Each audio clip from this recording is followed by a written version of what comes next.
Welcome les amis, bonne année à tous. Et oui, on se retrouve en ce début de 2015 pour le bilan d'Impact Wrestling. Et bien sûr avec moi comme d'habitude, oh oui, le grand papy du coffre à catch. Lui-même, ladies and gentlemen, my name is Papy du coffre à catch, a special one behind the one, in one YouTube and Dailymotion channel. Alors, je tiens à expliquer que pour moi, les fêtes ont quand même été assez dures. Enfin, j'ai peut-être une petite voix là, mais je vous explique un peu que les fêtes ont été un petit peu dures, et Noël et le jour de l'an. Voilà, lendemain de fête, hein, les amis, l'alcool, moins de sommeil, les enfants, L'âge. l'âge aussi. Bah ouais, j'ai encore pris un an de plus. Hein. Je vous rappelle que j'ai 198 ans. Hein, je suis encore plus fort que Conor McGall dans Highlander. Voilà. Non, blague à part, ouais, les fêtes de fin d'année ont été un petit peu dures quand même.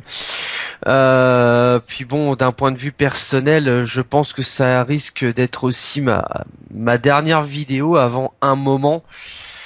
D'un point de vue personnel, parce que j'ai besoin de d'avoir un peu de recul par rapport au wrestling show, la team de wrestling football, me reconcentrer sur des préoccupations, on va dire plus d'adulte, hein, on va dire. Donc voilà, mon avenir professionnel, tout ça. Donc voilà, ça risque d'être ma dernière vidéo avant un petit moment, donc vous avez intérêt à en profiter en fait.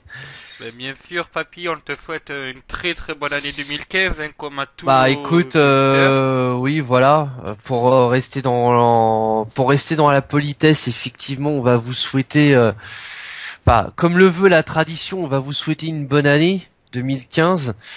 Bon, c'est pas parce qu'on vous souhaite une bonne année que automatiquement elle sera fantastique, hein. Faut pas Ben, non je plus se le, l'espère. voilà, faut pas se leurrer. Je veux dire que à un moment on n'est plus des petits enfants.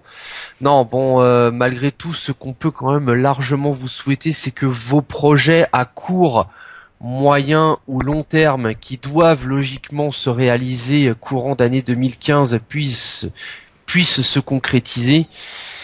Et bah, on va surtout vous souhaiter la santé. Je pense que c'est le facteur le plus important. Oui voilà exactement. Hein.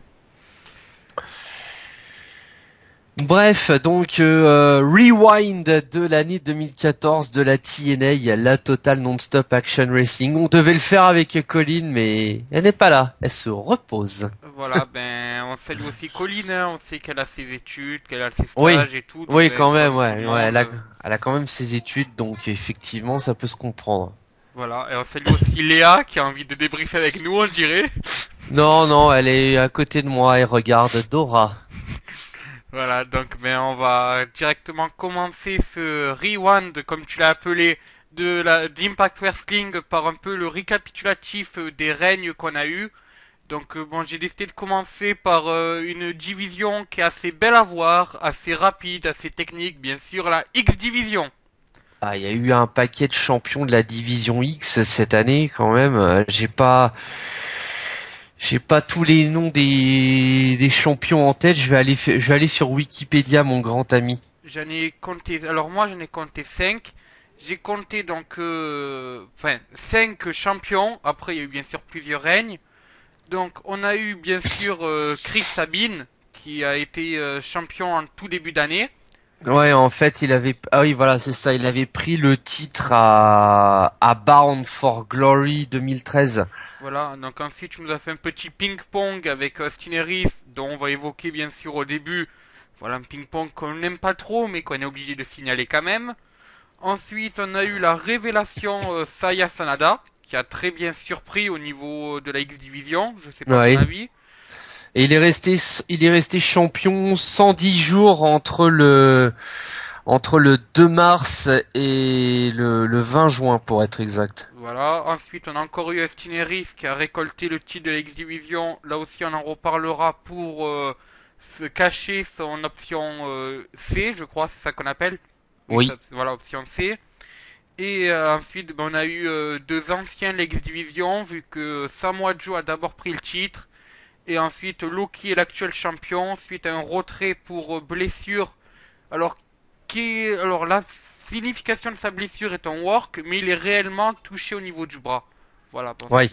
mais en fait, c'est plutôt un work qui lui permet de se reposer un peu et de revenir plus meilleur en 2015. Surtout qu'il y a quelques soucis contractuels. Ouais, ouais, je suis plus ou moins au courant de ça. Je sais que Samoa Joe était, d'après les dernières sources que j'avais en main, mais qui remontent à déjà plusieurs mois en arrière, je crois que ça doit déjà remonter à juin ou juillet. Il était question que le contrat de Joe se termine ces jours-ci, voire février-mars. Et là, actuellement, on est quand même on est un petit peu dans le flou concernant le Samoan. Alors, si re-signera pas, retournera-t-il sur les circuits indépendants? Ben, comme beaucoup de personnes, d'ailleurs, on est dans le flou, mais plein de... Enfin, on va dire que la TNA est arrivée dans un moment de flou en 2014. Je pense qu'on pourra l'évoquer dans le top et flop qui est en fin d'émission. C'est que voilà, la TNA a eu un gros flop cette année financier, qui a d'ailleurs commencé en 2013, mais qui vraiment là en 2014 a touché tout le monde. C'est exact. Tant bien que mal, ils ont tenté de sortir de sortir le concept de la TNA qu'ils aiment. Et malheureusement, ben, ça n'a pas vraiment attaché à 100%. Et certaines superstars ont décidé de partir. Là aussi, on en reparlera dans les flops. Surtout de grands noms ont décidé de partir. On peut citer la Bad Influence, on peut citer AJ Styles, on peut en citer plein d'autres. Et voilà, bon, Ah, bien c'est vrai que 2014 a été quand même un petit peu chaotique pour la TNA d'un point de vue budget. En plus de ça, donc il y a eu les rumeurs de SmackDown qui devait repasser du vendredi au jeudi, mais au final ça ne va démarrer que dans quelques jours aux États-Unis, le 15 je crois, voilà, il y a eu aussi le ben, 15 janvier. il y a eu les gros soucis avec Spike TV, mais ça on en parlera encore plus dans une émission qui devra arriver courant janvier aussi. À noter que donc il y a aussi donc en fait la TNA s'est fait un petit peu avoir parce que du coup ils ont basculé Impact Wrestling du jeudi au mercredi pour éviter d'être en compétition directe avec SmackDown à la WWE puisqu'ils étaient sur la même tranche horaire. Au final, la WWE a bien niqué la TNA puisque finalement comment SmackDown est resté jusqu'à vendredi, donc jusqu'à fin décembre, mi-janvier, vu que ça va démarrer que dans quelques jours, on vous l'a dit, aux alentours du 15. Et là donc la TNA Impact Wrestling va démarrer dans quelques jours. Mercredi, je crois. Jeudi ou mercredi, ouais, sur Destination America. Voilà. Et en fait, il faut savoir, si je vous dis pas de bêtises, que du coup, Impact Wrestling rechange encore de fuseau journalier, puisque Impact sera maintenant le vendredi, si je me trompe pas. Voilà, exactement. Ils ont remis donc Impact à la place de SmackDown. Et puis voilà. À noter que c'est quand même la deuxième fois en 5 ans que la TNA se fait embêter par les petits soucis de droit TV de la WWE. À noter qu'en 2010-2011, Impact devait passer le lundi. Donc sur notre chaîne, je crois que c'était sur Spike TV justement à l'époque. Bah, Et ils étaient en confrontation directe avec Raw. voilà, et donc USA Network, qui est la chaîne qui diffuse Raw, a pété une gueulante et Impact s'est déplacé aux horaires qu'on leur connaît, enfin qu'on leur connaissait, c'est-à-dire le jeudi. Voilà. Non, mais même, je crois qu'à un moment donné, les ratings ne suivaient pas spécialement bien. Ouais, c'était pourtant dommage parce qu'on annonçait, enfin on annonçait, et je pense que c'est peut-être ça qui a loupé, mais bon, on va pas non plus s'éterniser dessus. Je pense que on annonçait la TNA comme la seconde WCW à cette époque. Ouais, Et on c'est peut dire ça comme ça. voilà, c'est ça un peu qui a en fait ça les a ratés parce que ben la WCW avait un fond que la TNA n'avait pas. Oui. Et à un moment ou un autre, voilà, les fans ont préféré se tourner tant bien que mal vers la fédération de Stanford, laissant la TNA changer d'horaire. Voilà. Enfin bon, après cette parenthèse, donc ben on va commencer avec on va continuer plutôt avec ce règne de la X Division. On va commencer avec un petit ping-pong gentil qu'il y a eu entre Austin Harris et Chris Sabin. Donc Ouais. en fait, pour expliquer, Chris Sabin avait été champion. À Bound for Glory 2013. Voilà. Austin Harris lui reprend le titre. Le 23 novembre à Impact Wrestling. Chris Sabin reprend le titre. Le 2 janvier 2014. Et je crois, en plus derrière, que le 15 ou le 31 janvier, Austin Harris reprend le titre. Le 23 janvier. Voilà. Bon, mais en gros, ben, on a eu un peu ce qu'on avait vu avec le titre des Divas à la WWE, c'est-à-dire un gros ping-pong. Bah ouais, bon après ça va que le ping-pong n'a pas duré éternellement à l'inverse du titre de champion intercontinental de la WWE qui lui fait carrément ping-pong depuis 2 ans et demi. Parce que je rappelle quand même que depuis WrestleMania 28, donc depuis pratiquement 3 ans, là Dolph Ziggler est actuellement le champion intercontinental de la WWE et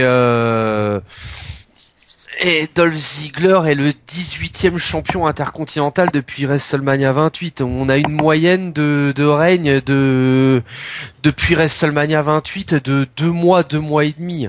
Ce Oui, qui n'est pas top. Là, ça va. On va dire que on a eu concrètement, on a eu vraiment un gros mois casse-couille avec le titre de champion de la division X. C'était au mois de janvier.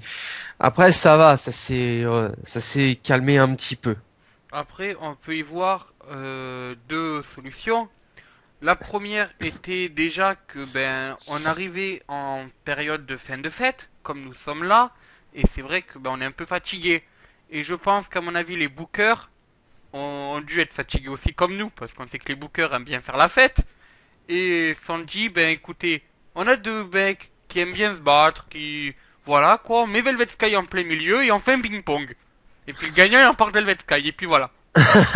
Bah au final Velvet Sky elle est pas restée spécialement longtemps ni avec l'un ni avec l'autre que ce soit d'un point de vue storyline ou réalité puisque Velvet a lâché Chris Sabin Pour pour partir avec moi.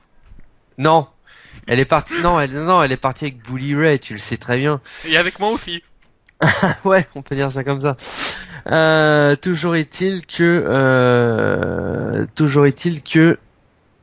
moi, j'en viens à me poser la question, est-ce que la TNA, sachant qu'elle avait déjà des objectifs plus ou moins précis avec le titre de champion TNA World Heavyweight, que le titre de champion TNA Television n'était pas utilisé, et on saura plus tard dans le courant de l'année 2014 que Kurt Angle va rendre ce titre inactif. Oui, d'ailleurs, il n'y aura pas de récapitulatif du règne du titre télévision, vu qu'il n'y a Ouais, pas eu quand de même. défense. Il n'y a eu aucune défense d'Abyss.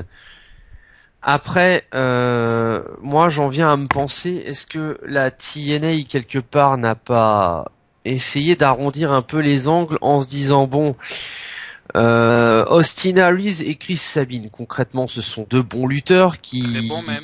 voilà, qui ont globalement l'appui du public, même s'ils sont heels. Et éventuellement, on va les faire feuder ensemble. Pour le titre de la division X, limite à faire un ping-pong comme ça, tiens, au moins ils auront le sentiment d'avoir eu un ou plusieurs titres dans le courant de l'année 2014, puisque en plus le contrat des deux lutteurs s'arrêtait courant d'année, que ce soit pour Chris Sabin ou pour Austin Harris. Voilà. Le contrat de Chris Sabin il s'arrêtait au mois de mai ou au mois de juin, et celui de Dustin Harris octobre ou novembre, sauf que d'ailleurs il s'est cassé Chris Sabine et on oui peut malheureusement le signaler. Justement, j'en viens, c'est que finalement il y en a que un des deux qui est resté puisque Chris Sabine a finalement opté pour quitter la TNA, donc sachant qu'en plus il y avait de l'eau dans le gaz entre lui et Velvet Sky, que ce soit en storyline ou en vie réelle. D'ailleurs, c'est peut-être aussi la vie réelle qui a rattrapé la storyline, qui sait. On saura jamais trop vraiment le fin mot de l'histoire. Et finalement, Austin Harris qui savait pas trop dans quel sabot il avait mis les pieds et qui était sur le point de partir à un moment, a finalement décidé de rester. Il a re-signé en octobre ou en novembre, je crois, Double A. Et finalement, on ne sait pas par contre quelle est la durée du contrat actuel d'Austin Harris avec la fédération d'Orlando. Hein. Je sais pas, à moins que peut-être qu'il ait aussi signé, comme l'a fait Gelkim et comme l'a fait Bouliré pour finir une feud, signé en apparition. C'est-à-dire j'apparais, vous me payez. J'apparais pas, vous me payez pas. C'est l'un des problèmes qui risque d'arriver, qui a déjà commencé à submerger la TNA l'année dernière et qui devrait se poursuivre dans le courant de l'année 2015. C'est que il y a pas mal de superstars qui risquent de voir leur contrat rabaissé par rapport justement que la fédération d'Orlando et Impact Wrestling ont bifurqué sur Destination America, un réseau qui est moins en vue que Spike TV et qui n'a pas autant, comment dirais-je, d'impact en fait que Spike TV sur le réseau américain. Je fais juste à noter. Au moins, Destination America ne passera pas des émissions de tatouage à la place de la TNA. Ouais. Je dis ça, je dis rien. À noter aussi que je crois que Destination America a ils doivent plus ou moins. Alors c'est très confus. Hein. C'est là aussi on est quand même un petit peu paumé par rapport à ça, par rapport aux droits de diffusion d'Impact Wrestling cette année au Canada. Je crois qu'il n'y a pas de diffuseur officiel pour l'instant. Ouais, c'est en cours de négociation, je crois. Voilà, ouais. Ouais, donc ça va, donc je me trompe pas. Donc là, encore une fois, c'est extrêmement compliqué. C'est-à-dire que Dixie Carter, on a un peu le sentiment que dans cette histoire-là, en signant avec Destination America, elle s'est dit, oh putain, faut que je signe un deal au plus vite, comme ça tout le monde va être content. Comme ça, Fabrice pourra enfin faire un TNA Info. Non, mais et puis au final, alors certes, on peut dire que la TNA est sauvée temporairement. Voilà, on en reparlera surtout dans une seconde émission, ça je pense, parce que Spike TV c'est vraiment un grand souci qu'il y a eu avec eux. Mais c'est vrai que t'as raison, la signature avec Destination America, ça fait un peu du sauf qui peut, on a besoin d'un contrat. Ah oui, non mais ça fait complètement ça. C'est exactement ça. Moi, tu vois, comme quoi les grands esprits se rencontrent. Tu vois, tu m'en as pas parlé, mais j'ai dit voilà, on va dire, sauvons les meubles pendant qu'il est encore temps, signons à la va-vite, et puis au final, on verra bien. Donc j'espère quand même que Dixie Carter et ses avocats savent à peu près dans quoi ils se sont lancés. Parce que sinon, c'est la faillite assurée sur le moyen terme. Et moi j'espère surtout un truc, c'est ne pas revoir l'hécatombe qu'on a eu cette année au niveau des départs. Après, on sait aussi que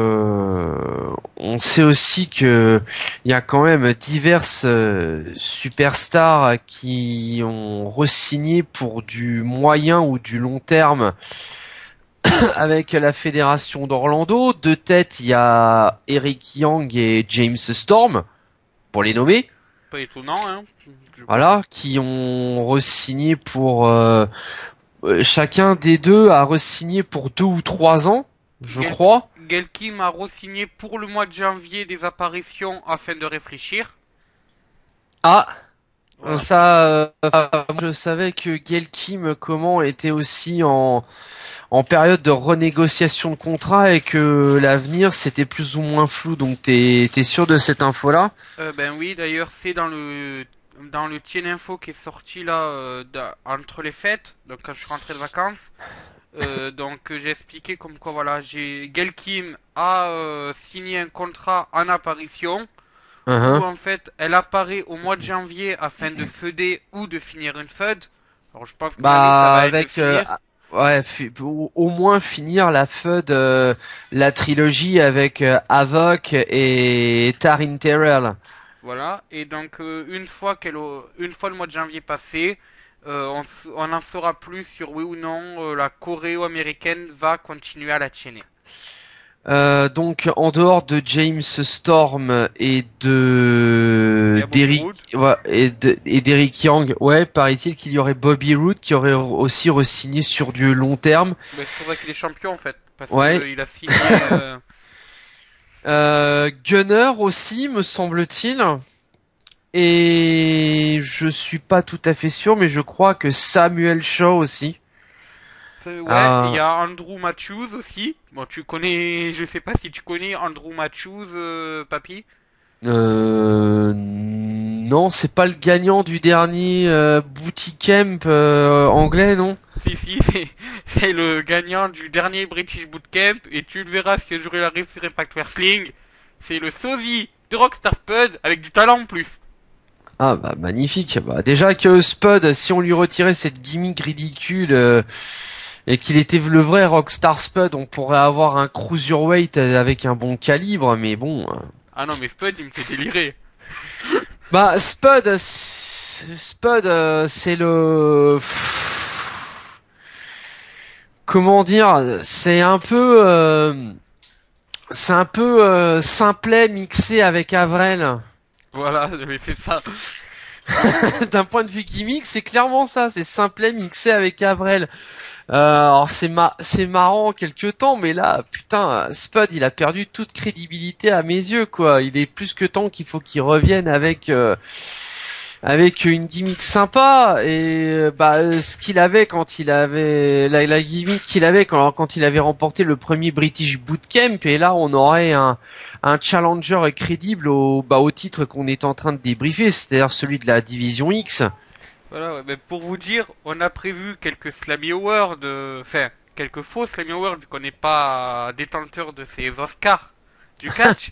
Mais j'ai hésité quand même à faire une catégorie Le ridicule ne tue pas, spécial Rockstar Spud of the Year. Et je l'ai pas fait au final. Ah, bah après au final donc on a pour revenir au sujet d'origine, on a Seiya Sanada qui a donc pris le titre de la division X à Austin Harris le 2 mars dernier à Tokyo. Exactement, c'était à TNA Kaizen Outbreak, c'est-à-dire un show en coopération entre la TNA et la Wrestle One. C'est Euh, exact. voilà, très beau show d'ailleurs, que je conseille à voir, mais si vous parlez japonais seulement. Mais en fait, au départ, alors il y a plus ou moins une histoire derrière le règne de champion de la division X de Seiya Sanada. Il était question au départ que Seiya Sanada bifurque à la TNA pendant plusieurs mois, le temps notamment de son règne de champion de la division X, et que il revienne définitivement à la Wrestle One en fin d'année 2014, début d'année 2015, définitivement, et qu'il revienne donc en tant que top face numéro 1 de la compagnie. Sauf que apparemment, il semblerait bien que la donne est pas mal changée entre temps. Je sais pas ce que t'en penses, mon petit Vava. En fait, il y a de nombreuses choses qui ont fait changer la donne. Déjà, Sanada était très populaire aux États-Unis, donc ben, la TNA a voulu le garder, chose qu'à mon avis Seiya Sanada devait pas être contre, hein, vu qu'à première vue il devrait avoir signé un autre contrat. On aurait aussi le fait que Kenji Muto donc a.k.a. The Great Muta, pour ceux Oui, qui suivent un peu le circuit japonais, le Great se, Muta. voilà, se sent en très très bonne forme ces derniers temps. Et a- Bah, il a quand même fourni de bonnes prestations dans certains shows d'Impact Wrestling et pour un lutteur qui a, oh, putain, il a quel âge? 61, 51 ou 61 ans. Ouais, il a déjà la cinquantaine passée, Kenji Muto, mais moi, de mémoire, le Great Muta, il a fait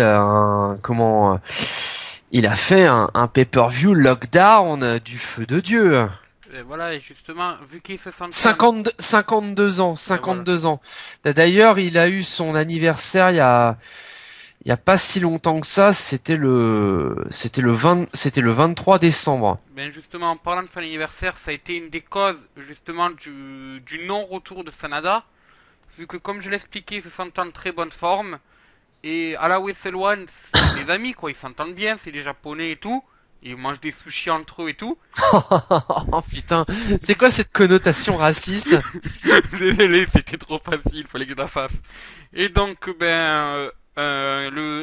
l'ancien champion de la Wrestle One a dit à Kenji Muto, bah écoute, c'est ton anniversaire, fais book moi contre toi et gagne mon titre. Bon ben lui, Sanada, il va pas refuser, on lui donne un titre, c'est Bah, comme John Cena, hein.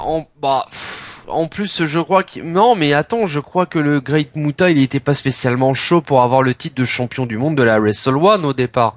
Au départ, non, mais voilà quoi, c'est le mec qui a insisté, qui lui a dit, bon, mais écoute, c'est ton anniversaire, tu vas pas perdre, tout le public t'adore, écoute, gagne, vas-y, gagne-moi quoi, fais-moi Ouais, bah tomber. après faire un comparatif avec John Cena, c'est un petit peu parallèle parce que attends tu prends John Cena qui lui a 15 titres de champion du monde et peut-être bientôt 16 avec le Royal Rumble. Voilà, Voilà dans très peu de jours. voilà donc si on veut vraiment faire un parallèle, donc entre le moment où, enfin, allez, est-ce qu'on prend depuis le début de la carrière, depuis que John Cena est dans le main roster de la WWE, ou depuis le moment où John Cena a récupéré son premier titre de champion du monde? Je pense qu'on va prendre depuis le moment où John Cena a gagné son tout premier titre en portant un Attitude Adjustment à notre ami JBL. Voilà, donc John Cena, il a gagné son premier titre de champion du monde à la WWE, le WWE Championship, en avril 2005 en battant JBL. Là, on sait que, sauf si vous avez encore des restes d'alcool ou de drogue, des fêtes de fin d'année. Blague à part, hein, là, quand je fais drogue, c'est une dédicace. Faut regarder certains épisodes du joueur du grenier pour comprendre. Voilà. Donc, si vous débarquez de la planète Mars ou que vous avez encore des restes d'alcool ou de drogue du de Noël ou du Nouvel An, vous devez savoir donc que John Cena sera dans l'un des deux combats principaux du prochain Royal Rumble contre Brock Lesnar. Donc faut savoir si ce sera le Royal Rumble match ou ce match de championnat WWE World Heavyweight qui clôturera le pay-per-view du Royal Rumble 2015. Et on est en droit de se poser la question si effectivement, histoire de blaster la gueule à Brock Lesnar parce que monsieur refait de nouveau les yeux doux à l'UFC, John Cena va pas lui prendre le titre. On n'en est pas encore là, hein. Le Royal Rumble, c'est dans 3 grosses semaines, à peu près. Un peu moins quand même, mais ouais, voilà, quoi, dans ces Voilà, alentours-là. trois grosses semaines. Le Royal Rumble, c'est le 25 janvier, pour rappel. Et donc, je veux dire, Pro C Nation, soyez contents. Peut-être que John Cena va remporter son 16e titre mondial pour le perdre à WrestleMania 31, teaser. Ou alors, Anti-C Nation France, anti-Cination française, vous serez ravis. Bah, soit Brock Lesnar lui botte le cul, soit il y aura une intervention quelconque. Soit Seth Rollins va cacher. Voilà. Donc, pour en revenir au sujet d'origine, c'est que John Cena, s'il remporte son 16e titre de champion du monde, là, fin janvier, au Royal Rumble, ça fera 16 titres de champion du monde en grosso modo 10 ans. Ouais, voilà, c'est en 10 ans. Voilà. Alors que le Great Muta, je crois qu'il est à 8 ou 9 titres de champion du monde, mais sur le circuit japonais. Voilà, sachant que sur le circuit Il japonais... il a 52 ans. John Cena en aura, il en aura 38, je crois. Et puis c'est surtout que sur le circuit japonais, et surtout quand on porte un nom comme le Great Muta, c'est très simple d'enchaîner les titres, comparé aux États-Unis. Et bizarrement, ça gueule moins. Voilà, oui, et puis c'est surtout aussi que lui, ce qu'il veut, c'est pas gagner des titres. Bon, il gagne des titres, il est content, c'est normal. Ce qu'il veut, c'est que sa fédération, la Wrestle One, parce que c'est la sienne, hein, c'est lui le boss, et ben arrive là où il veut, c'est-à-dire à être une très bonne fédération avec des bons catcheurs, et là surtout là où on s'entend bien. Et ce qui à première vue a l'air de marcher, quand je vois moi les shows de la Wrestle One, franchement je me régale. Bah, le Great Muta, 4 fois champion du monde de l'IWGP, 3 fois Triple Crown champion de l'AJPW. Donc grosso modo, ça fait 7. Sinon, qu'est-ce que je suis en train de regarder? L'IWGP, t'es au courant que c'est la New Japan Pro Wrestling en fait. Oui, bien sûr. Il y a aussi donc il a été champion du monde de la WWC qui est la fédération dirigée par Carlos Colon, le père de Carlito et Primo, qui est donc C'est quoi le nom exact de la fédération? la World Wrestling Council. Ah non, alors c'est pas celle que je connaissais. Et bah sinon, il a eu aussi le titre de champion du monde de la NWA. Donc ouais, concrètement 8 ou 9 titres de champion du monde à vue de nez, mais voilà, il a eu globalement tous ses titres sur le circuit japonais et il a 52 ans. John Cena, il va en avoir 38. Donc il y a quand même enfin c'est limite c'est même pas c'est même pas un fossé, c'est un gouffre qui sépare les deux hommes, quoi. Oui, non mais oui, ouais. Ouais, mais ce que je voulais dire par là, c'est que ben voilà, lorsqu'on a proposé le titre poids lourd au Great Muta, enfin le titre poids lourd de la Wrestle One, il a pas, enfin sur le coup oui c'est vrai, il était pas très très d'accord et préférait que l'ancien champion, je me rappelle plus son nom. Désolé, mais malheureusement, je suis tellement de fédérations japonaises que les Shibata, les Ishii, les Seiya Sanada et tout, ben, je sais plus dans quelle fédération ils sont. Bonjour. Tu regardes bien Dragon Ball Z. Nous mangeons des sushis. Non, allez, bon, on revient un petit peu plus au sérieux. Et donc, ben, au final, il a quand même accepté, mais sur le coup, il était pas trop d'accord parce qu'il préférait que ce soit un jeune japonais qui prenne le titre. Et donc, bon, vu qu'il a accepté le titre poids lourd et qu'il est face, vu qu'il a adoré au Japon, fallait un heel pour le concurrencer. Et là, la Cheney a eu une très bonne idée. Alors après, je sais pas si c'est venu de James Storm ou pas. En tout cas, c'est James Storm qui s'est récolté cette idée. La fameuse révolution. Oui, parce que je pense que le titre de champion du monde de la Wrestle One, enfin j'espère pour lui, devrait revenir dans le courant de l'année 2015 à Seiya Sanada. C'est prévu, oui. D'ailleurs, ça devait être le cas là dans un show qui était fait la toute fin décembre, le 22 décembre, je crois. Il devait perdre son titre. Et la consternation à la fin du show, à la surprise générale, c'est Kenji Muto qui conserve son titre. Bon, il va pas non plus le conserver 110 ans, hein. Oui, je pense qu'à mon avis, s'il a conservé, c'était juste pour builder une rivalité ou un truc du genre, hein, c'est... voilà. Après, pour en revenir encore une fois au sujet d'origine, donc le règne de champion de la division X de Seiya Sanada, moi je pense qu'il y avait donc effectivement ce but-là, déjà dans un premier temps que Seiya Sanada soit à la fois populaire aux États-Unis et qu'il prenne de plus en plus d'ampleur parce que je pense qu'il retournera tôt ou tard au Japon. Il retourne, disons que la TNA enregistre tous ses shows. Donc entre deux enregistrements, oui, il va faire des choix à la Wrestle One. Voilà. Et je pense donc déjà qu'il y a ça, c'est pour qu'ils prennent davantage d'ampleur au Japon. Alors, combien de temps sa période va durer, là encore une fois, toute la question est là. Et ensuite venait peut-être aussi un petit peu le problème, comment dire, du cash de la ceinture de la division X à Destination X. Parce que Bobby Lashley était tout juste champion du monde. Voilà.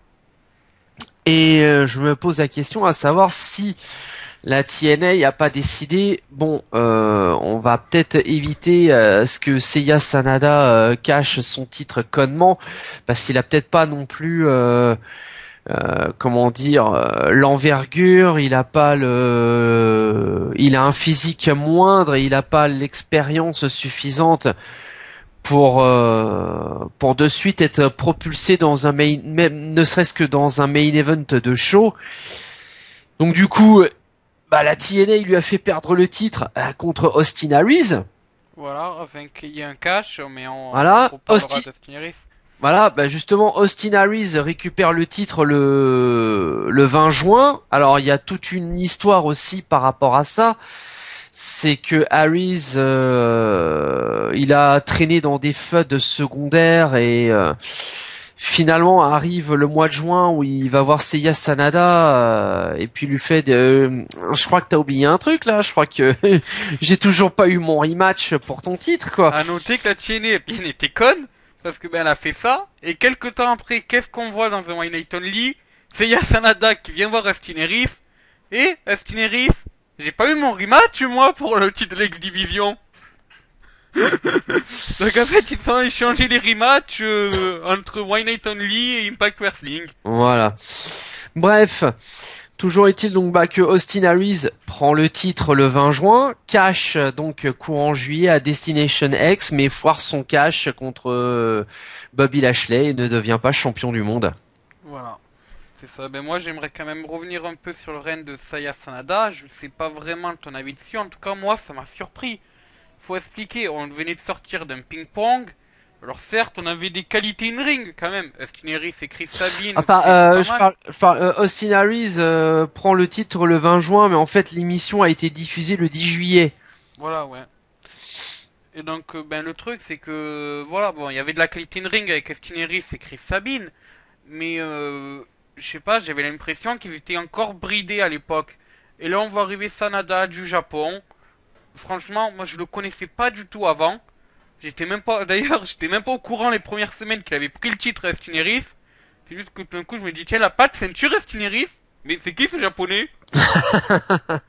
Non, Seiya Sanada, je le connaissais un peu de réputation déjà en fin d'année dernière parce que il avait été en course, il a été en storyline avec AJ Styles qui défendait le titre de champion TNA World Heavyweight au Japon alors que le titre n'était plus reconnu par Dixie Carter. Ah oui, ouais. Voilà, blablabla. Et le match avait été pas mal, hein.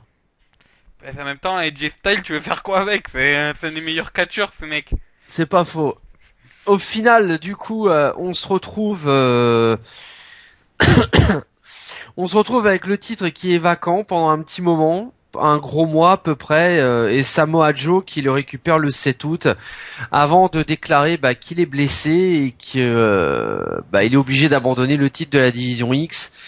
Et encore une fois après un Fatal 4-Way, cette fois-ci c'est Loki qui récupère le titre le 19 septembre, mais émission qui sera diffusée 2 mois plus tard, le 19 novembre. Donc, avant de réattaquer les épisodes d'Impact Wrestling, c'est donc Loki qui est le champion de la division X et qui est d'ailleurs dans son troisième règne avec cette ceinture.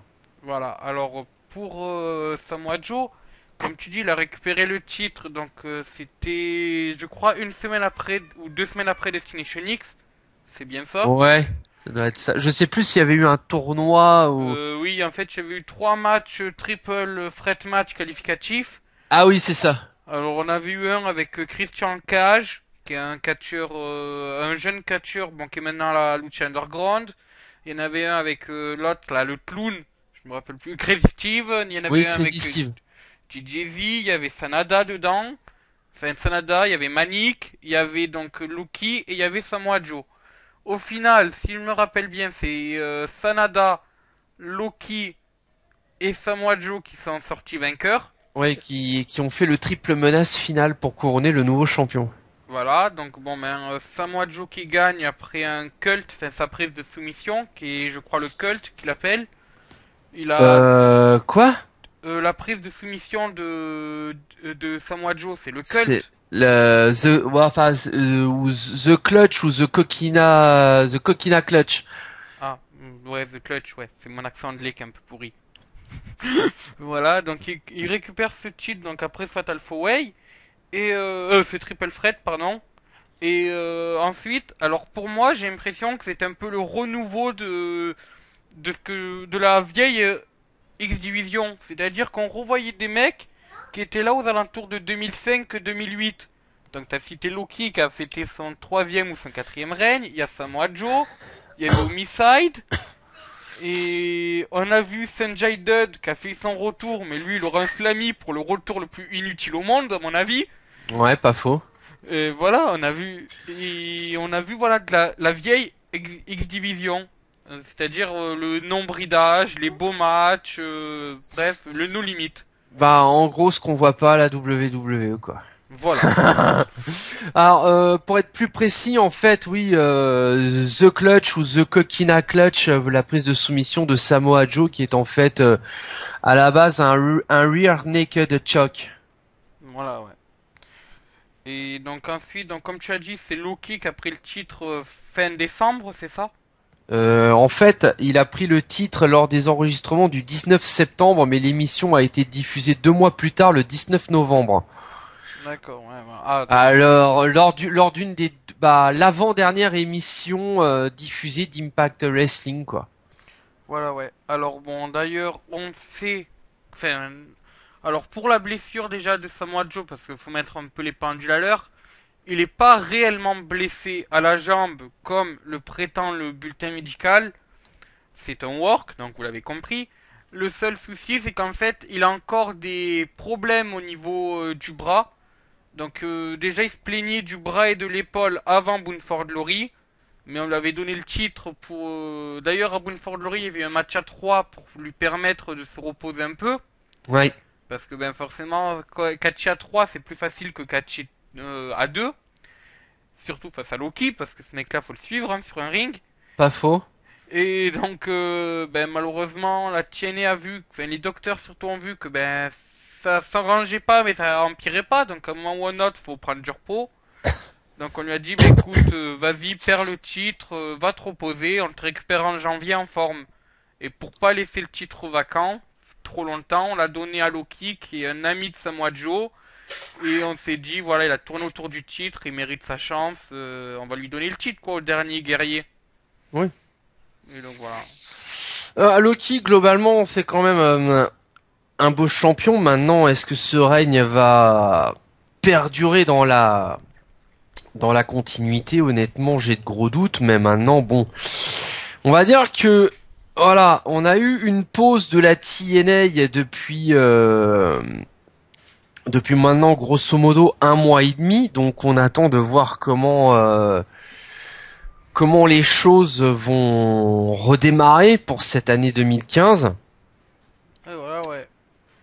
Parce que Après, là, on va dire indirectement que ce soit Bobby Roode, James Storm et Abyss pour les titres tag, Loki et Taryn Terrell, honnêtement, on peut dire comme ça, bah, bah ils ont eu là le mois de décembre, c'est un mois de règne gratos quoi. Voilà, c'est un peu ça. Bon, mérité, mais gratos. Oui. Donc d'ailleurs, juste une petite question avant de passer au titre par équipe. Est-ce que, à ton avis, c'est le retour de la grande X-Division de l'époque?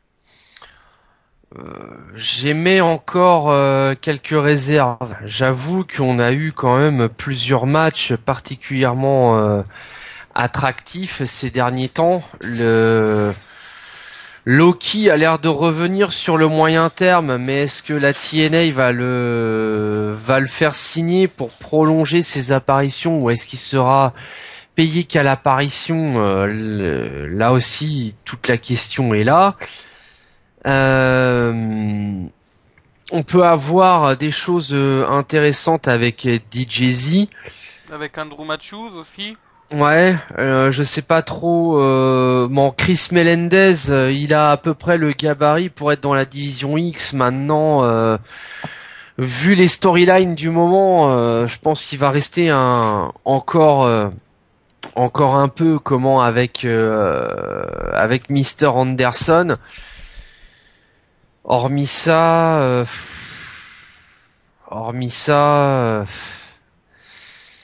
Et voilà, on est un petit peu dans le flou. Bon, c'est vrai que comme ça fait 1 mois et demi aussi qu'on n'a pas regardé Impact Wrestling et que j'ai pas regardé les comment dire les récapitulatifs, les best-of de l'année 2014, donc j'ai un petit peu perdu aussi le fil conducteur. Je me suis pas vraiment remis dans le bain.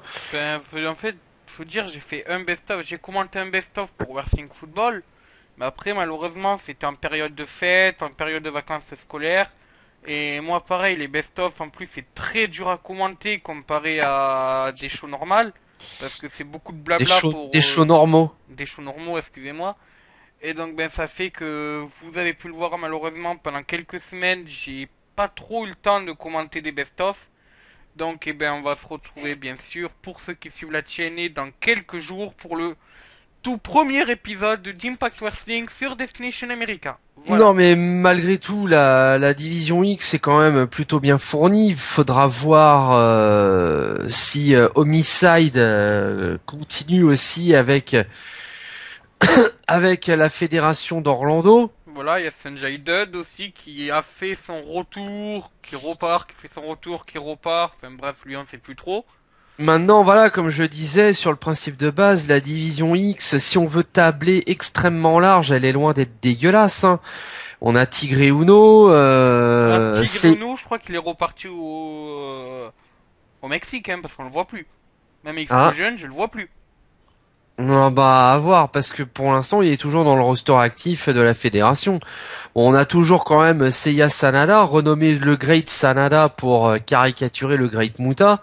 On a Manik, Voilà, Manik, Kenny King. Malabi Sheba. Ouais, enfin, faut voir Mahabalishera de quelle façon il va être booké.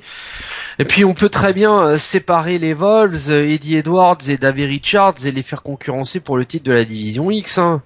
Ah oui, pourquoi pas. Et en ultime recours, bah voilà, refaire venir encore Joe et Austin Harris dans cette division. Donc il y a quand même de quoi faire. Oui, voilà, ouais, ben il y a une. D'ailleurs, je crois que James Storm aussi avait été champion une ou deux fois de l'X Division. Non, Ah non, pas du tout? non, pas du tout, non. Bah alors il a dû avoir un match de championnat, ça c'est sûr. Il me semble avoir vu tourner à une époque autour. Peut-être qu'il a jamais détenu. En tout cas, je l'avais vu tourner autour à une époque. Mais il y a très longtemps, hein. C'est entre la MW, enfin la AMW et le Sabir Money Corporation. Entre Euh, ces deux périodes, il a légèrement tourné autour de la X Division, mais légèrement. peut-être, oui. Après America Most Wanted, oui, possible. Ouais. Voilà. Bon ben passons maintenant donc au titre par équipe justement. Donc au niveau des champions, il y en a eu trois. Donc bien sûr, on a eu les Bromans, Les Bromans. voilà, qui sont Jesse Godward et Robbie. Avec des Jazzy. C'est juste insupportable, mais j'adore. On a bien sûr les Wolves, ou via American Wolves, comme il se fait appeler à la ROH, Davey Voilà. Richard et DJ Edwards. Et on a la Révolution, Abyss et notre ami James Storm, qui est mon lutteur Ifed et qui s'est fait botter le cul par CM Punk. Ça, je le répète, c'est dans l'Ifed, je porte plainte, je me suis fait botter le cul. Désolé. Oui, alors, ça a tourné. À un moment donné, les titres par équipe ont vraiment. On les a perdus de vue en fait, on les a perdus quoi qu'il arrive en fait, les titres par équipe. Bon, en fait, pour revenir un petit peu sur le. Attends, j'essaie de revoir un petit peu. Voilà, la liste des champions par équipe de la TNA. Donc les Bromans, Jesse Goddard et Robbie ont pris les titres à Bound for Glory 2013. Ils sont restés champions jusqu'en février pour se faire prendre les titres par les Wolves. Ensuite, ils ont repris les titres Wolves. Tu sais pas pourquoi? Voilà. Bah, alors, je crois qu'il y avait un problème de visa. Non, ou alors je sais plus pourquoi les Bromans ont repris les titres par équipe à Outbreak. Surtout, ce que je veux pas dire, c'est quand même la TNA qui est très fut-fut, qui nous diffuse le One Night Only où Sanada prend le titre et où les Wolves perdent leur titre. Écoutez bien, 3 ou 4 mois après. Mais je crois qu'il y a eu une couille dans le pâté, désolé du terme. Je sais plus, non, c'était pas un problème de visa, ou alors je crois qu'il y avait déjà une première blessure chez les Wolves, je sais plus. Ouais, enfin bon, voilà quoi, les Wolves qui repèrent le titre. Bah donc les Wolves en storyline, ils ont été champions une semaine, ils avaient été champions en house show. Ils repèrent les titres effectivement au bout d'une semaine contre les Bromans, et les récupèrent à Sacrifice en avril. Voilà, ensuite les conserves jusqu'à la fin de l'année avec des défenses de titre, on en reparlera mais tout bonnement géniaux. Et ensuite ils ont perdu les titres lors de la dernière émission ou l'avant-dernière Le avec 19 novembre. voilà, avec un cash de James Storm que je me rappelais même plus qu'il avait sa mallette. Voilà. Voilà, mais justement, on va déjà commencer par le tout premier règne des Bromans. Donc, qui a commencé donc le tout premier règne de l'année 2014, hein, bien sûr, vu qu'ils ont déjà régné quelques mois avant, je crois. De Bound for Glory, donc 2013, qui était fin d'année 2013, jusqu'à ce qu'ils perdent le titre au mois de février. Voilà. Donc, quel est ton avis un peu sur leur règne par équipe, si tu t'en souviens un peu? Ça remonte quand même quelques mois en arrière. Alors je pense que autant que je me rappelle, les Bromans ont été dans des rivalités vraiment très secondaires avant de se lancer davantage dans la rivalité contre les Wolves. Mais malgré tout, même si j'étais particulièrement sceptique au début, finalement je m'étais attaché aux Bromans parce que c'est quand même des heels qu'on adore détester quoi. Voilà. Ils font un peu les cons pour se rendre intéressants. C'est des Zack Ryder mais avec du charisme. Non mais c'est exactement ça. Franchement, les Bromans, t'adores les détester. J'adore les détester. DJZ quand il fait ses percus donc avec son synthétiseur, il est juste détestable. Et des fois t'as envie de lui crier quand même ta gueule à DJZ quand il fait ses en fait, c'est un peu comme le tout petit fan de John Cena, tu sais, à SummerSlam qui se fait gueuler Let's go Cena. Mais quand tu regardes un match des Bromans, c'est pareil. T'es un petit con qui est en train de jouer avec son petit jeu à côté. Et t'as envie de le baffer. Donc en fait, ouais, DJZ, quand il y a une bonne action des Bromans, il est avec son synthé. C'est... Non mais... Certains vont penser que c'est clairement over, super, méga, giga, casse-couille au bout d'un moment. Moi, j'aimais bien, ça les rendait encore plus détestables quelque part. Moi, ils étaient vraiment des petits cons. Et bon après d'un point de vue, bon, ils ont un certain charisme quand même, et puis niveau in-ring, c'est loin d'être dégueulasse. Après, faut faut pas se leurrer non plus, c'est quand même bon, ils sont un peu une gimmick de con, hein, quelque part. Voilà. Je veux dire que, non, mais je veux dire, il joue bien les idiots quand même quelque part. Surtout, surtout Robbie E qui, dans son personnage, a clairement la gueule de l'emploi, quoi. Son personnage, il le joue tellement bien, tu lui dis, mais enfin, il le joue tellement bien, il surenchérit par moments, évidemment, mais Robbie fait tellement le con que tu te dis, mais c'est pas possible, ce mec a-t-il réellement que 60 de QI ou quoi? Ouais, c'est un peu ça. Moi, par contre, ce que j'ai un peu regretté de leur premier règne de champion en 2014, c'est que ben ils ont commencé à s'allier avec Dixie Carter et Magnus pour virer un peu AJ Styles et Sting. Résultat, en fait, on les voyait quasiment pas défendre leur titre. On les voyait juste interférer dans les matchs. Faire les larbins, oui. Voilà, en fait, ils intervenaient dans les matchs, ils plaçaient leur prise de finition, qui est en fait rien de plus qu'une sorte de heart attack. Et puis, ben voilà, et puis là, Magnus n'avait plus qu'à faire le tomber, et hop là, Monsieur Magnus avait défendu son titre. Mais pas les bromans. Voilà. Et donc, Voilà, on peut dire ça comme ça. Non, mais au final, bon, je pense quand même que ça se voyait comme le nez au milieu de la figure que les Wolves allaient reprendre sur le court ou le moyen terme les titres par équipe. C'était tout, tout dépend de la façon dont on voit les choses. À savoir si vous estimez que non, le règne des Bromans a été trop long et que la TNA nous a cassé les noix. Juste pour faire durer le suspense, ou justement vous considérez que non, bah justement la TNA a redonné les titres aux Bromans justement pour donner un minimum de suspense, histoire de bien nous dire oui, les Wolves sont là pour galérer un moment avant de récupérer les titres tag. ben moi, franchement, il y a un truc qui m'a... Mais ça m'avait saoulé, c'est que, en fait, donc les Wolves prennent les titres, ils les prennent... alors, ils les prennent dans un show... alors, je me rappelle plus à quel impact c'était qu'ils avaient récupéré le titre.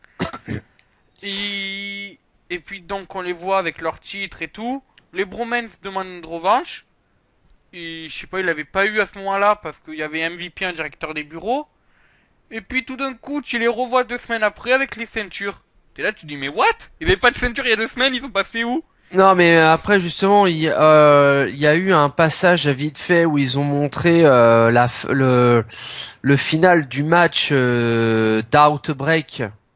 Voilà, oui. Et surtout, la TNA, quand vous faites des Why Night Only, s'il vous plaît, diffusez-les le jour où vous le faites ou la semaine après. Ne le diffusez pas 4 mois après. Qu'est-ce qu'on en a à foutre tant qu'il y a 4 mois après que les Bromans ont pris les titres? Bah ouais. Surtout, surtout qu'en plus, donc, bon, ils affrontaient les Wolves et ils affrontaient la team 246, qui est une équipe que, peut-être de réputation, tu connais, mais que moi, à l'époque, je ne connaissais pas. Oui, je connais la team 246 seulement de réputation, hein. Et à noter d'ailleurs que les commentateurs américains à ce moment-là s'étaient bien foutus de la gueule de la team 246. Ils avaient compté les photographes autour du ring au lieu de commenter le match. Magnifique. Et il y avait et en fait, ils ont tellement compté que, enfin, genre, ils ont dû compter 10 ou 15 fois pour dire à la fin, il y a 246 photographes. Pathétique. Voilà. Donc, ben voilà, donc comme on l'a dit, il y a eu ce fameux cet échange de titres, voilà. Et puis on se retrouve à Sacrifice, que les Wolves reprennent le titre. Sacrifice. Sacrifice, ouais. Que les Wolves reprennent le titre dans un match handicap, justement, après que JJZ ait méchamment tapé avec son ordinateur portable, je crois que c'était Jesse Godworth. Ça doit être ça. Voilà, donc bon, après les Wolves vont enchaîner avec leur backbreather. Enfin, je l'ai appelé comme ça, mais c'est en fait un backstabber mélangé à un powerbomb. 1, 2 et 3 victoire des Wolves. Et donc ensuite, les Wolves ont pris un règne. Alors moi, franchement, ce règne-là, je l'ai apprécié parce que Ah oui. ben c'est Donc les Wolves, je les connaissais un peu de réputation parce qu'ils ont nagé à la ROH avant de partir ici à la TNA. Et faut dire, c'était des catcheurs qui étaient annoncés comme main eventer à la ROH. Quand on voit, Ils ont eu le titre de champion du monde de la ROH chacun. voilà, quand on voit les noms qui ont été main eventer à la ROH, je dis ça, je dirais Daniel Bryan, CM Punk, Austin Harris, Kevin Owens. Ça vous dit pas Ouais. quelque chose ces noms-là? Un petit peu, oui. Voilà. Donc ben ça donne, ben on peut aussi citer Seth Rollins sous le nom de Tyler Black, hein. Mais voilà, Oui. ça donne un peu le talent qu'avaient les Wolves à ce moment-là. Et donc on les fait rentrer par équipe, donc bon, ben, une équipe qui a du talent. Et sur le coup, si je me rappelle bien, les premiers mois, ils n'ont pas vraiment de grande défense de titre. À Slammiversary, C'est ils, ça. ils sont dans le match de l'échelle pour le titre de la X-Division. D'ailleurs, faudrait m'expliquer pourquoi un match des échelles au lieu d'un match d'un Ultimate X match, vu qu'on en a quasiment pas vu de l'année. Oui. Et puis, bon, ben voilà quoi, ils sont. Et puis, à Lockdown, est-ce qu'ils défendaient leur titre? À Lockdown, tu Euh, vois. euh, euh, Lock- Ah non, Lockdown c'est avant Sacrifice, donc ils avaient pas encore les titres. Non, à Lockdown, ils étaient dans le létal Lockdown. Voilà. Donc en fait, au final, ils ont commencé vraiment à défendre leur titre que lorsque les Hardys sont arrivés. Donc voilà, bon, les Hardys ont dit, bon ben, nous, vous dites être les meilleurs, nous on veut défier les meilleurs, donc ben écoutez, affrontez-nous. Bon ben voilà, ils se sont affrontés, les Hardys ont perdu, très beau match d'ailleurs. Ensuite, on a eu la Team 3D qui est arrivée en disant, et attends, on a fait l'histoire avec les Hardys, on a inventé des trucs avec les Hardys, on est deux équipes, il manque pas une équipe là, et les Wolves sont arrivés, et bon, on fait l'histoire ensemble, allez, une série de 5 matchs.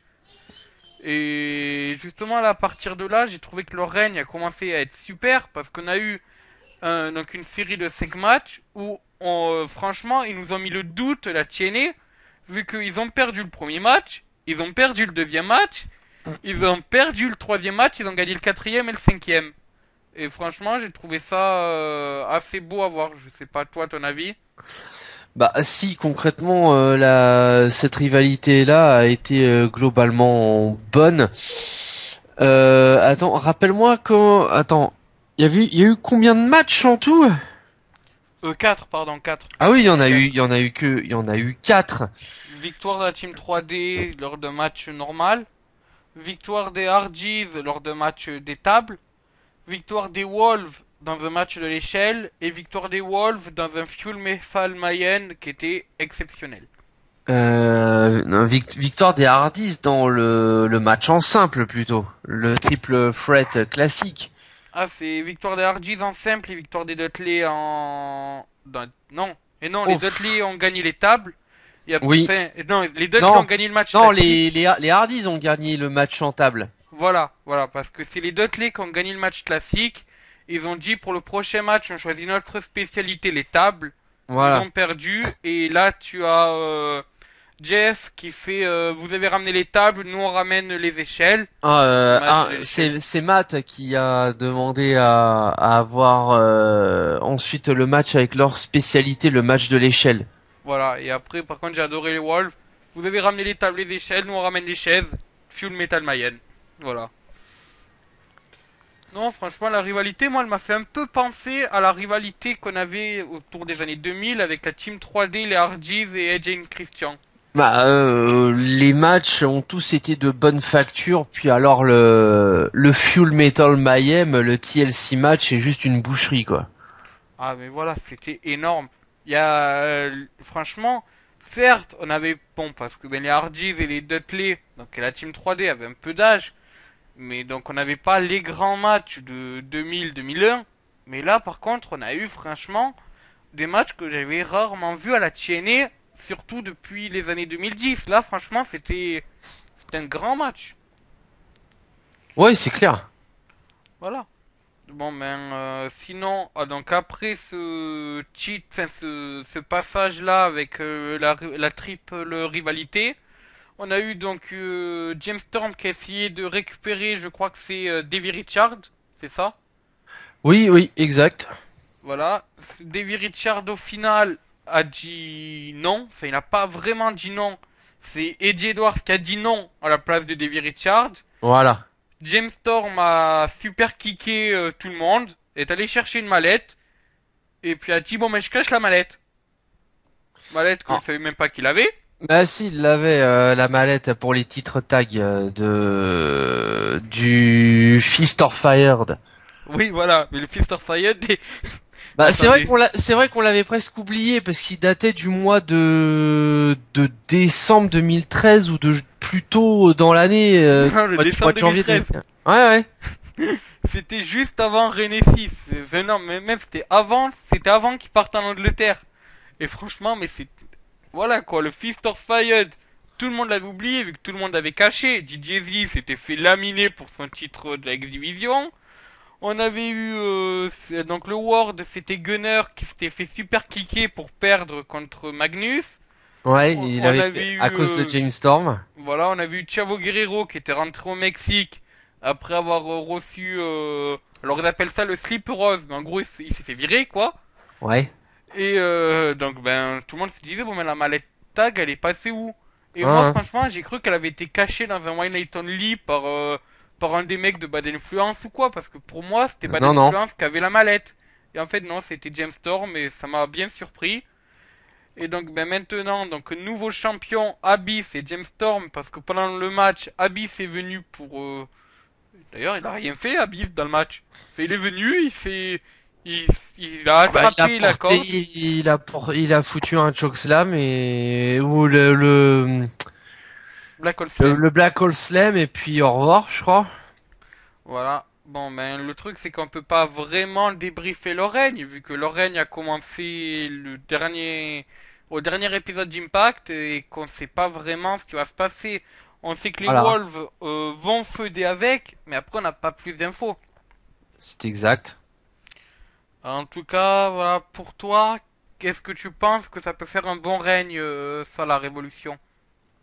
Bah, si c'est bien amené, oui, ça peut faire rendre quelque chose d'intéressant. Maintenant, je suis un peu déçu pour James dans le sens où, vu que son heel turn commence à prendre de l'ampleur et qu'il devient l'un des heels les plus importants du roster de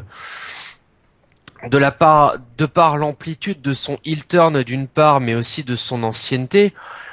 Sachant qu'en plus, bah, c'est Bobby Roode qui est le champion du monde maintenant. J'aurais plutôt vu James feuder autour du titre de champion du monde. Bon bah maintenant, rien ne dit que la Révolution va garder les titres par équipe bien longtemps. Voilà, ouais. Et je veux dire, ça empêchera pas éventuellement James de feuder en milieu d'année 2015 entre mars et juin, admettons, si Bobby Roode fait un gros règne et prendre le titre à Roode à ce moment-là Ça pourrait avec l'aide de ses comparses de la Révolution, ça pourrait faire un pied de nez comment à l'ancienne Beer Money Corporation. oui, et puis surtout à la façon dont Bobby Roode avait remporté son premier titre de champion TNA World Heavyweight, puisque à l'époque c'était Roode qui avait fait le heel turn sur James. James était devenu l'un des principaux face de la compagnie. Et là, ça pourrait quelque part remettre les pendules à l'heure. Ça, vu qu'aujourd'hui Bobby Roode est face et James Storm a turné heel dans le courant de l'année 2014 en s'en prenant à Gunner. Alors après, moi, quand je regarde l'histoire de la TNA, je me dis un truc, c'est que James Storm, quasiment à toutes les époques, il a été champion par équipe. AMW, Ah, American Most Wanted. On avait ensuite la Beer Money Corporation. On a Beer, eu ensuite... Beer Money Incorporated. Incorporated, c'était? Ouais. D'accord. On a eu ensuite, si je me rappelle bien, avec Gunner. Oui. Il a dû faire... Ah non, non, c'était pas lui qui avait pris Hernandez. Hernandez, c'était Chavo. Donc ensuite, il avait été champion avec qui? Bon, là, avec Abyss. Il me semble qu'il avait été champion avec un autre partenaire. À moins que ce soit pas Non, la Chine. non, tu dois confondre quand Chavo Guerrero était en équipe avec Hernandez. Ah oui, voilà, j'ai dû confondre. Mais bon, voilà, quoi. Il y avait quasiment à toutes les époques, il a été champion James Storm. Hernandez, hein, je précise le lutteur, hein, pas Patrick Hernandez, le chanteur. Je Oui, déconne. bien sûr. Je déconne. Et donc, ben voilà, j'ai peur que James Storm soit plus vu comme, entre guillemets, le maître par équipe, plutôt que une personne, plutôt comme un eventer. Bah, c'est pas faux. Puis, ce qui enlève un petit peu du crédit aussi à tout ça, c'est que la TNA, il y a quand même un roster assez conséquent d'un point de vue superstar qui se relaie chaque semaine. Mais voilà, à la WWE, on a 3 titres solo masculins, un titre majeur, 2 titres secondaires, les titres tag, le titre féminin. On peut voir maintenant il y a plus que un titre secondaire qui est le titre de la division X, mais qui est plus ou moins. Moi, j'ai toujours. Enfin, on dit que le titre de la division X, c'est le titre No Limits entre guillemets. Voilà. Ouais. Dans le sens où tout le monde peut participer à ce titre, mais je pense que globalement tu seras d'accord avec moi pour dire que d'un point de vue général, c'est une ceinture qui a été portée par des high flyers, des cruiserweight ou des techniciens. Ben parce que justement, quel est le meilleur style de catch qui montre le côté no limit, c'est le côté high flying technical, c'est le côté indépendant, comme j'aime l'appeler, parce que c'est ce qui se passe généralement sur la scène indépendante, parce qu'il n'y a pas de bridage. C'est voilà, c'est-à-dire des combats high flying avec beaucoup de technique et de très belles prises. C'est voilà. Après, comment il a été question aussi à un moment donné que la TNA mette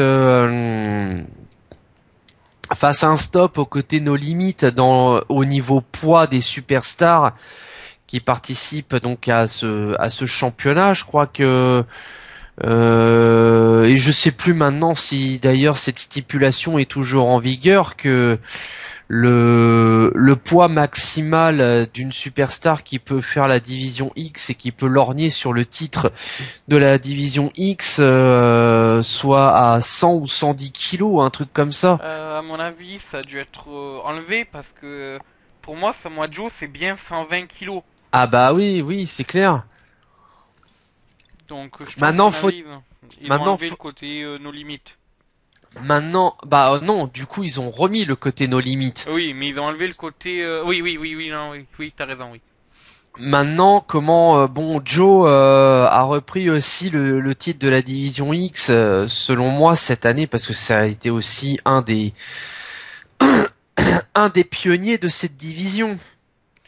Oui, et qui, ben malheureusement, les autres pionniers, qui sont Edge Style, qui sont Jerry Lynn, excusez-moi, ne sont plus là, malheureusement. Mm. Voilà, t'as autre chose à rajouter sur la révolution ou pas? Non, enfin voilà, c'était plus ou moins court pour James Storm et Abyss. Ça peut très bien former une grosse équipe, hein, parce que parce que Storm et Abyss sont quand même 2 anciens de la fédération d'Orlando. Ils sont présents depuis les débuts de la compagnie ou quasiment les débuts de la compagnie. Je sais que James Storm depuis les débuts, vu qu'il était au ouais. premier show, contre d'ailleurs, il a affronté alors un clan, mais je me rappellerai jamais de son nom, mais qu'est-ce que ces mecs-là m'ont fait délirer.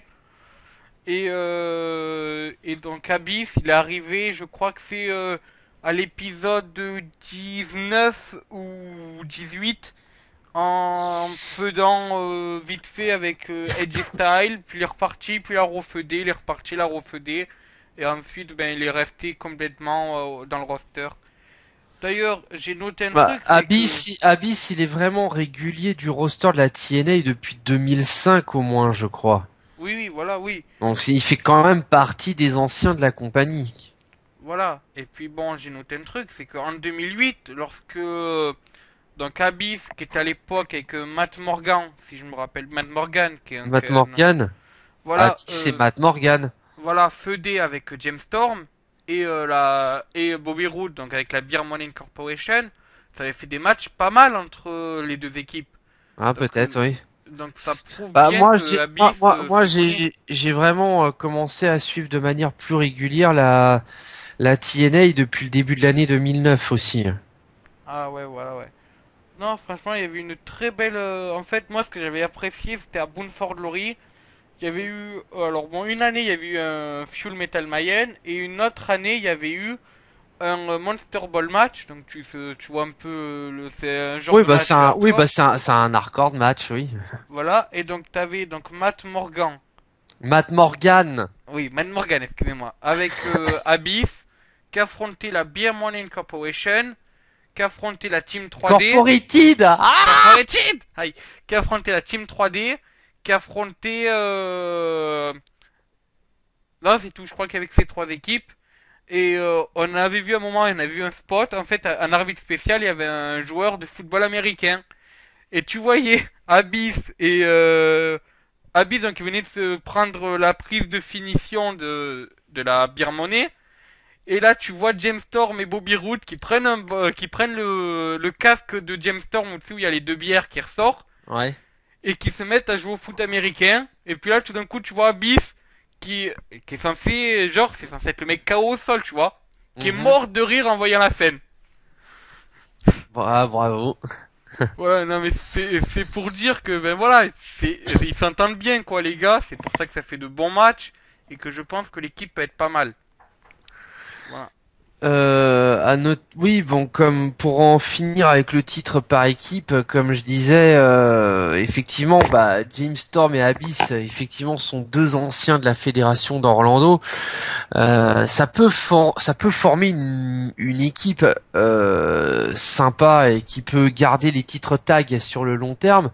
Seulement, voilà, t'as soulevé un des problèmes, effectivement, c'est que ça fait de James Storm seulement que le mec au titre par équipe, quoi, à la TNA, clairement. Voilà, c'est ça. Après, en plus, j'ai peur d'un truc, c'est qu'Abyss soit fatigué. Il a quand même, Abyss, si je me rappelle bien, c'est 140 kilos. Faut les porter, quoi, au niveau du genou, les 140 kilos, quand on a presque 40 ans. Ouais, puis ils continuent encore à faire des descentes de la cuisse aussi, ce qui n'est pas, ce qui n'est pas non plus l'idéal pour le coccyx, le dos. Ah, bon, même papy a C'est déménagé de sa tombé. maison de retraite. Désolé. Non, non, ouais, non, j'étais en train de tirer le rideau et mon casque s'est barré. Ça fait beaucoup de bruit ou pas? Oh, on a juste entendu ton déambulateur partir, mais c'est pas grave. Va te faire foutre. Oui, donc du coup, ouais, ça n'aide pas. Comment pour le coccyx et pour le dos, quoi. Oui, c'est sûr. Après, ça peut faire aussi de très bons matchs hardcore par équipe, aussi. Bien sûr. Donc, à voir. Franchement, moi, je dis à voir. Non, mais Non. voilà, exactement. Ce sera à voir dans le courant de l'année 2015. Là, on attend déjà de voir ce que va donner le premier épisode d'Impact. D'ici quelques jours, parce que je vous ai dit, moi donc je me suis arrêté au dernier épisode en date d'Impact qui était le 26 novembre, si je vous dis pas de bêtises. Voilà. Voilà, ça fait un mois et demi que j'ai pas regardé la TNA, j'ai pas regardé les récapitulatifs de l'année 2014 qui ont été diffusés sur Spike TV parce que j'en voyais pas spécialement l'utilité. Donc voilà, oui, ça fait un mois et demi, grosso modo, que je suis sevré de catch TNA et ça va, dans les premiers temps, ça va peut-être un petit peu curieux quand il va falloir se remettre dedans, quoi. Oui, Mais c'est bon, sûr. ça va le faire quand même. Mais justement, tu parlais d'être dedans. On va passer une division dans laquelle on aimerait très bien être dedans, enfin Oh plutôt dans les l'enculé. personnes. Et oui, je parle bien sûr de la division des Knockouts. La division des knockouts. Voilà, avec bien sûr 5 magnifiques championnes au cours de l'année. Donc on avait eu bon, on a eu un peu des ping-pong, mais en gros, pour faire clair, niveau champion, on a eu Gail Kim, on a eu Madison Rain, qui avait fait son retour à ce moment-là, on avait eu Angelina Love, donc ensuite on a re-eu Gail Kim, on a eu Havok, et on a eu la jeune Terrine Terrell qui mérite enfin son titre des Knockouts. Donc ben on va déjà commencer avec le premier règne de Gail Kim qui était sous l'ère Lady Tapa, donc Ouais. qui était sa partenaire. Alors bon moi ce règne-là, franchement j'ai pas accroché. Ça me faisait un peu penser au règne en fait qu'avait Ed Jelly avec Tamina Snuka Exactement, c'est à ce moment-là. exactement. Et en plus, c'est tombé à peu près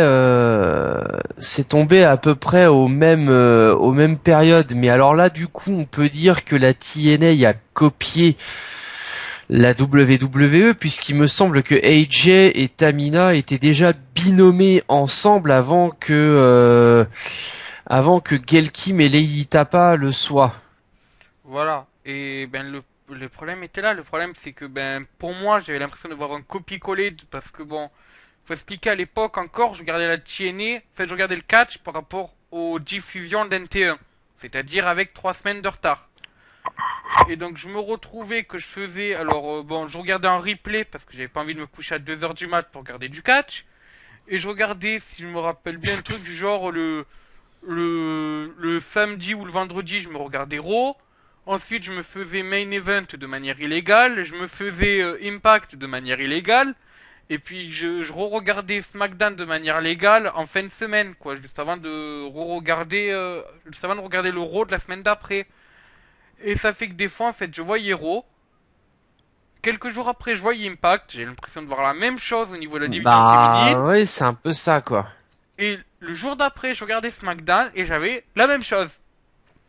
À force, voilà quoi, le règne, trop de Lady Tapa, trop de Tamina Snuka, trop de Gail Kim, trop de Jelly, ben tue la division. Et au final, ben quand t'as trop de copies-collées, tu sais pas qui est le vrai, et puis ben ça t'ennuie. Oui, tu sais plus discerner concrètement qui est le vrai du faux, mais là c'est vrai que pour le coup le copier-coller était quand même assez flagrant quoi. Voilà. Donc ensuite, si je me, alors j'ai pas la date exacte, mais Gail Kim a perdu le titre contre Madison Rain qui a fait son retour. C'est ça. C'était le show spécial de Genesis le 16 janvier. Ah voilà, donc c'était à Genesis comme on prononce à la manière anglaise. Genesis qui était d'ailleurs très très beau. Enfin, c'était deux shows qui étaient assez beaux à voir, j'ai trouvé. Donc voilà, donc en tout, c'est en tout début d'année donc que Madison Rain a repris le titre et elle donc c'était avant non qu'elle ait la demande des Beautiful People ou c'était après? Euh, Elle a perdu le titre contre Angelina Love à Sacrifice le 27 avril 2014.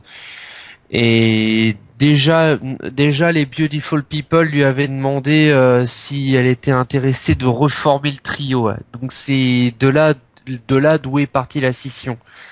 Ah voilà ouais. Donc ben, elle a gagné le titre donc contre Gail Kim. Après en fait, alors si je me rappelle bien, c'est Gail Kim qui, comme d'habitude, en fait, demande à n'importe qui de venir sur le ring pour l'affronter. C'est Madison Rain qui vient, elle fait le tomber, 1, 2, 3. Donc ben, de suite, on se dit, oh tiens, la tueuse de Rain, qui est le surnom donc, de Madison Rain, vient de battre Gail Kim, donc elle va avoir un match de championnat. Donc là, ben, Gail Kim sur le coup, elle fait, oh Lady Tapa, tu vas, vas-y, tu vas affronter Madison Rain. Donc Madison Rain, forcément, elle s'est fait pêcher. Ensuite, elle prend le titre à Genesis. Et à partir de là, comme tu l'as dit, et comme je demandais précision parce que ben je me rappelais plus, Angelina Love et Velvet Sky commencent à redevenir ensemble, donc les Beautiful People, et sont allés voir Madison Rain, et on formait un très beau clan à l'époque. Ça te dit de revenir dans nos rangs? Et donc de là, elle a Voilà. dit non, et donc Velvet Sky a commencé à s'attaquer à Madison Rain jusqu'à ce match de championnat. Et là, cette fois, pour une fois, c'est la WWE qui a copié la TNA. Vu que lors du dernier match des Jelly, elle s'est pris un coup de... Alors je sais pas, c'est de la bombe lacrymo, de la laque, de l'eau ou de ce que vous voulez. Chose que Angelina Love avait fait contre Madison Rain à Sacrifice. Voilà. Eh ben, quel est ton avis justement sur ce règne un peu court quand même de Madison Rain? Là, honnêtement, j'avais pas été, comment dire, spécialement emballé par le règne de Madison. C'est en fait j'aime bien quand que ce soit du côté des divas à la WWE ou les knockouts de la TNA quand elles sont binomées mais de manière intelligente.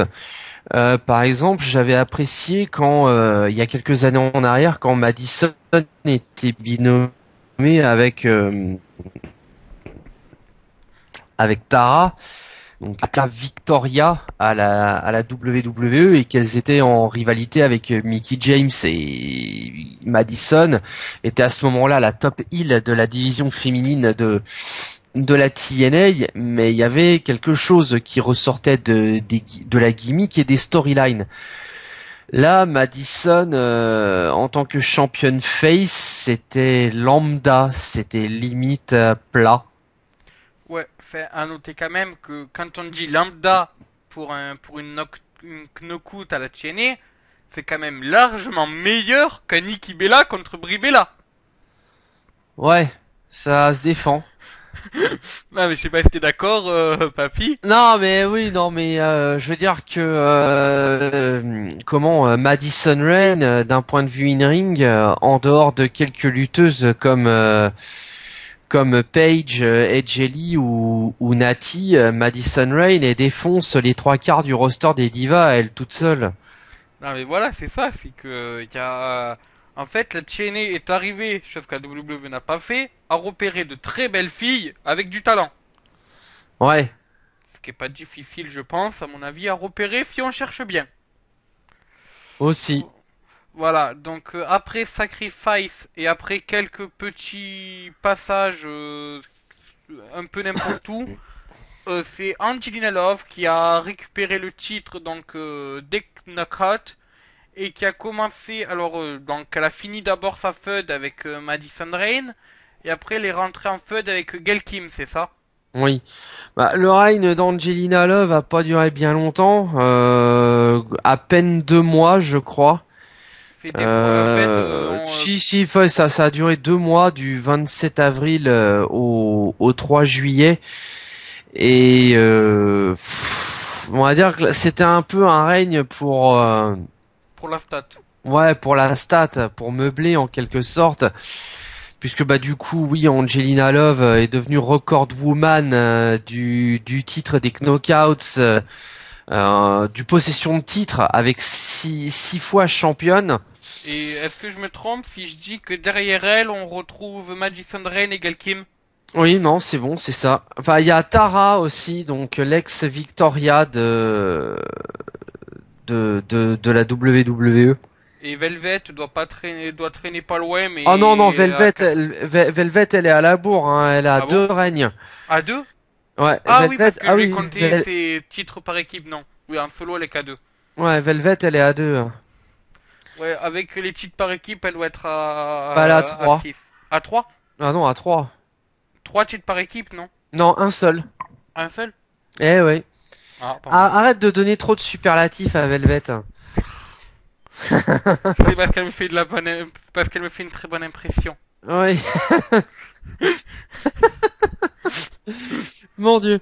Bref, ouais, non, effectivement, le règne d'Angelina Love, il a été un peu plus là pour la statistique, et comme tu l'as dit, maintenant, bon, quelque part, j'étais quand même un petit peu content de revoir les Beautiful People parce que c'était quand même un beau clan Hill et puis il y a quand même de quoi mater. Enfin, Velvet surtout. Ah oui? Angelina Love, elle a un très beau corps. Le problème, c'est son visage est tellement retouché que, bah, en fait, au final, je trouve qu'elle s'en les dit plus alors que Velvet, elle a vraiment elle a un beau visage de garce allumeuse de boîte de nuit, quoi. Voilà. C'est le genre de Euh, fille que si elle t'approche en boîte, tu dirais pas non. Bah, c'est surtout que Velvet, si tu te bases que sur son physique, tu peux te dire ouais, cette fille-là, elle est intéressée que par les beaux mecs qui ont un gros compte en banque et des grosses bagnoles et des grosses villas. Et quand tu regardes ses ex, tu te retrouves avec Chris Sabine et vous lirez. C'est Ouais, quoi bah la après, description? je ne sais pas comment se comporte Velvet dans l'intimité, hein. Oui, oui. Jamie, bonjour. Bon, après, oui, pour en revenir à Angelina Love et Velvet Sky, j'étais assez content de revoir comment les Beautiful People, c'est bien. Je trouve qu'elle est super cool, elle est beaucoup plus agréable à observer d'être Hill, et puis on était tellement aussi habitué à la voir à la grande époque des Beautiful People entre 2006 et 2008-2009. Mm. Et c'est regrettable hein, parce que Velvet, honnêtement, en face, je trouve qu'elle sert à rien. C'est un peu ça. Ils ont d'ailleurs, pour illustrer ça, à un moment, Eric Young avait tenté de forcer le face turn de Velvet Sky début d'année 2014, juste avant qu'elle retourne heel, où en fait, ben, on avait compris que le personnage ne prenait pas. Et lors d'un One Night Only, il est arrivé. Il fait, ouais, j'ai besoin d'un arbitre spécial, mais je veux pas un arbitre spécial comme les autres, non, je veux un arbitre spécial charismatique, un arbitre spécial que tout le monde adore. Velvet Sky. Et sur le coup, il y a pas beaucoup qui applaudissent, tu vois. Et puis, comment on va faire? Mais regardez, c'est la magnifique Velvet Sky. Et il fallait que Velvet Sky dandine un peu son popotin pour que ça applaudisse, tu vois. Ah, bah bravo les veaux. Non, mais c'est ça, c'est-à-dire que en face, ça a du mal à prendre. Enfin, ça prend pas. Par contre, quand elle est en heal, on aime bien l'adorer. Bah oui, voilà, c'est un peu étonnant, hein. On adore détester Velvet et en face ça prend pas quoi. C'est un peu tout le parallèle. Il y a voilà, il y a certains lutteurs qui sont faits pour être il y a certains lutteurs qui sont faits pour être heel et certaines lutteuses qui sont faites pour être heel et d'autres qui sont faits pour être face quoi. Et d'autres qui arrivent à combiner les deux. Voilà. Bon, mais ensuite, on va continuer avec, si ça te dérange, enfin, t'avais quelque chose à rajouter sur les BPs? Non, bah après, voilà, non. Après, ce qui a été quand même un petit peu intéressant de voir, c'est que c'est comment, heureusement, on va dire que la staff des Beautiful People, comment dire, heureusement que la staff des Beautiful People a poursuivi de manière logique quelque part, ce qui était quand même sympa. À voir, c'est donc quand Angelina et Velvet étaient binômés avec Jesse Goddard et Robbie E et DJ Z. Quoi, tu Ce qui penses, Velvet, qui s'est fait embrasser par un clown? non, mais je veux dire que le quatuor, voire même les cinq, avec DJ Z, ça formait une bonne stable les cinq ensemble. Oui, oui. C'était assez sympa. Moi, je trouvais que ça prenait plutôt bien. Bon, mais voilà, ben maintenant passons donc au second règne de Gail Kim en cette année 2014. Un règne pas forcément très très long, mais voilà, qui a servi à mettre un peu les pendules à l'heure, quoi. Bah, le règne en storyline, il a quand même duré pratiquement 4 mois. Attends, août, septembre, octobre, ouais, allez, 3 mois plutôt. Gail Kim a quand même pu finir sa rivalité avec les Beautiful People, enchaîner avec quelques matchs secondaires avant de perdre contre Havoc. Voilà, ouais. Donc, ben voilà, je pense qu'il n'y a rien vraiment à dire sur le règne de Gail Kim. C'est un règne qui était plaisant à voir parce que ben c'est Gail Kim, il y a de la qualité. Ouais, Mais il il y y a de la avait. qualité in-ring, il y a de la qualité au micro, mais bon, c'est vrai que par rapport à d'autres reigns, ça a été beaucoup plus fade. J'avoue. Voilà. Et donc, ben ensuite, on a eu le règne d'Avoc. Alors, règne très surprenant pour moi, quand même, d'Avoc. Surtout que il y a quelques mois avant, enfin, on a vu le One Night Only que le mois dernier, mais quelques mois avant le règne de Madame Avoc, donc de son vrai nom Jessica Avoc, elle avait fait partie du One Night Only Knockout Knockdown, qui servait en fait à montrer de nouvelles Knockout et de les faire affronter des anciennes. Et elle avait justement perdu contre, alors je me rappelle plus, c'était Madison Rain ou Gail Kim, en tout cas elle avait perdu. Ouais. Ouais, c'était une des deux, oui. Voilà. Et donc, ben, ça m'avait surpris parce que je m'étais dit, mais tiens, si on la fait perdre, elle va pas venir à la chaîner, quoi. Surtout qu'à la 6ZW et alors je me rappelle plus si c'était la Shine ou la WFU qu'elle a l'habitude d'aller, mais en tout cas, voilà, dans cette fédération-là, elle était un peu en dépush avant de partir. Donc pour moi, elle allait pas être championne directement. Et au final, en fait, je pense que c'est plutôt son physique, son côté un peu, voilà quoi. Parce qu'il faut dire, elle est impressionnante par rapport aux autres Ça Knockouts. fait un peu une karma de secours, quoi, parce que bah du coup Karma, enfin Awesome Kong auparavant, on a des lutteuses qui sont un peu plus balèzes, un peu plus rondes, un peu plus fortes physiquement, comme Awesome Kong, donc Karma ou ODB, qui ne sont plus dans le roster de la TNA. Et concrètement, c'est aussi peut-être un peu ça qui faisait défaut à la fédération d'Orlando avec le départ plus tôt dans l'année de Lady Tapa. Voilà, oui. Et donc, ben justement, il y a eu au final donc ce règne d'Avoc. Alors règne, moi franchement, j'ai pas vraiment adhéré. Avoc, oui, j'ai vu il y avait de la qualité, mais j'ai pas trouvé non plus qu'elle cassait trois pattes à un canard.